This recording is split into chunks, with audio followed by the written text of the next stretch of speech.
But as promised, we've got the exclusive reveal of the NCAA's committee's first top 16 seeding. So let's take a look right now. We're going to do a countdown. We'll start there at the bottom. At number 16, Kansas State.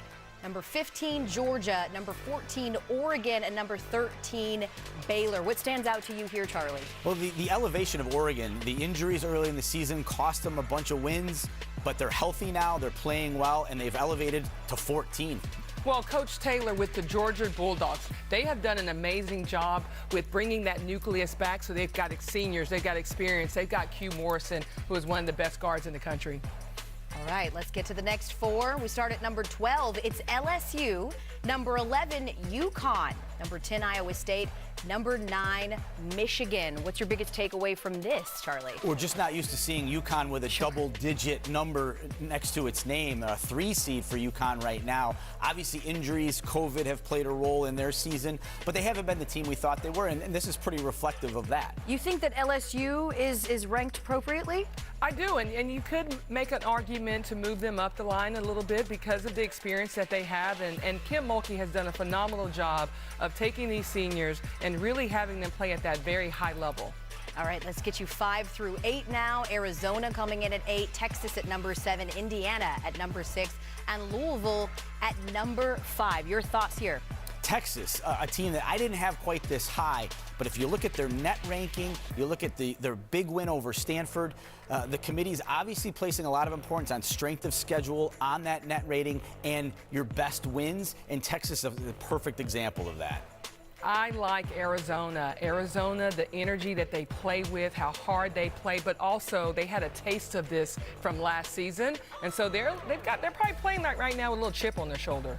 Not playing with a chip on their shoulder, the number 1 seeds, right? And deservedly so. There it is: 4 Tennessee, 3 NC State, 2 Stanford, and 1 South Carolina. Charlie, you said that that the committee should have them in this exact order, and they do. Anything stand out to you here?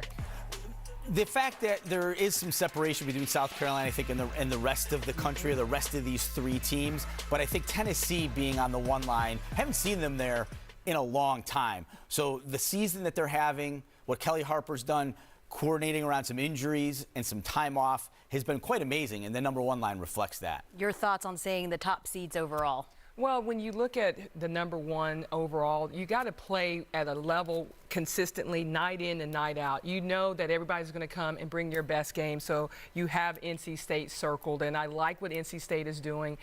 Wes has his team always ready to play, and you can see that in how they're playing now. They're playing like they're ready for March Madness. Here's how the regions break down, and let me just say right away, Charlie, when we were having the conversation with the committee, the first thing you asked was, wow, look at that. That is UConn, not in Bridgeport, but in Spokane. What do you make of right now them being in that bracket? Well, it's really interesting because based on the S-curve, it's something we talk about here in bracketology world, UConn would have been placed in Bridgeport. However, because there's 4 SEC teams here in this top 16, and there's 4 Big 12 teams in this top 16, the Huskies had to get moved in order to avoid conflict, because the rule is that among the top 4 seeds, as long as there's not more than 4 of those teams from the same conference, then they have to be separate in the regions. UConn was actually the team that got bumped because of that rule. Well, and that rule needs to stay in place because you want to keep the integrity of the bracket. And when you have a team, a conference that has teams that are playing at a high level, like the SEC right now, as you mentioned, having 4 teams in the top 16, then you're going to have to shift. But UConn, again, you never know. Once they get healthy, you never know what they're going to do as far as shifting up the line. If you're wondering how good a prognosticator this is, since they started doing this top 16 reveal 4 tournaments ago, 58 of the 64 teams on the initial reveal have actually held on to their top 4 seeding at come tournament time. So this is as good an indicator as any what we're going to see in March.